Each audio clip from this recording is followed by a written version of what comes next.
জয়া অসম যদি ভিডিঅ'টোৰ পৰা তোমালোকে উপকৃত হোৱা তেনেহ'লে নিশ্চয় এটা লাইক কৰি দিবা আৰু যদি বৰ্তমান পৰ্যন্তলৈকে টুডি অসম জানাৰ ইউটিউব চেনেলটি ছাবস্ক্ৰাইব কৰা নাই নিশ্চয় টুডি অসম জানাৰ ইউটিউব চেনেলটি ছাবস্ক্ৰাইব কৰি ওচৰতে অহা বেল আইকনটোত তোমালোকে ক্লিক কৰি দিবা যাতে পঢ়া শুনাৰ ওপৰত ভিডিঅ' আপলোড কৰিলে নটিফিকেশ্যন তোমালোকৰ ওচৰত পায়।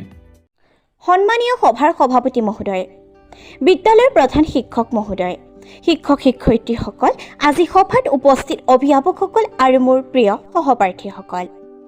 প্ৰথমে মই মোৰ শ্ৰদ্ধাৰ শিক্ষক শিক্ষয়িত্ৰীসকলৰ লগতে বিশ্বৰ প্ৰতিগৰাকী শিক্ষক শিক্ষয়িত্ৰীলৈ শিক্ষক দিৱসৰ আন্তৰিক শুভেচ্ছা জনাই মোৰ চমু বক্তব্য আৰম্ভ কৰিছোঁ। আজিৰ এই পবিত্ৰ দিনটোত মোক ভাষণ দিবলৈ সুযোগ দিয়াৰ বাবে শিক্ষাগুৰুসকলক বহুত বহুত ধন্যবাদ জনাইছোঁ। আজি 5 ছেপ্টেম্বৰ, যি দিনটো আমি শিক্ষক দিৱস হিচাপে পালন কৰি আছোঁ।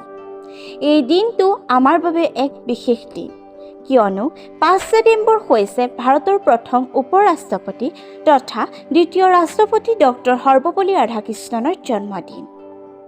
তেওঁ ৰাষ্ট্ৰপতি হৈ থকা অৱস্থাত ছাত্ৰ ছাত্ৰীৰ এটা দলে তেওঁৰ জন্মদিন উদযাপন কৰিবলৈ অনুমতি বিচাৰিছিল।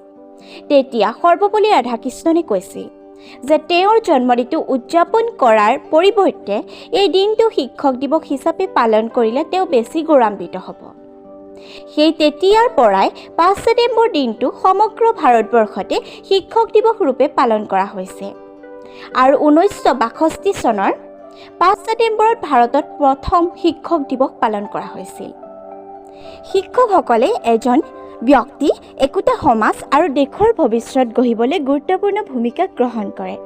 শিক্ষকসকল আমাৰ জীৱনৰ সেইজন ব্যক্তি যিয়ে আমাক সদায় উৎসাহিত কৰে, ভুলবোৰ আঙুলিয়াই দিবলৈ চেষ্টা কৰে আৰু সাহসী হ'বলৈ শিকায়। তেওঁলোকে একগছ মমবাতিৰ দৰে যিয়ে নিজে জ্বলি আনক পোহৰ দিয়ে। শিক্ষকসকল হ'ল জ্ঞানৰ এক ভাণ্ডাৰ, যাৰ পৰা আমি জীৱনৰ পথত আগুৱাই যাবলৈ প্ৰয়োজনীয় সকলো জ্ঞান আহৰণ কৰিব পাৰোঁ। গতিকে আমি সদায় আমাৰ শিক্ষাগুৰুসকলৰ কথা মানি চলা উচিত আৰু তেওঁলোকক সন্মান কৰা উচিত। শেষত সকলোকে পুনৰ এবাৰ শিক্ষক দিৱসৰ বহু বহু শুভেচ্ছা জনাই মই মোৰ চমুৰ বক্তব্য সামৰণি মাৰিছোঁ। ধন্যবাদ।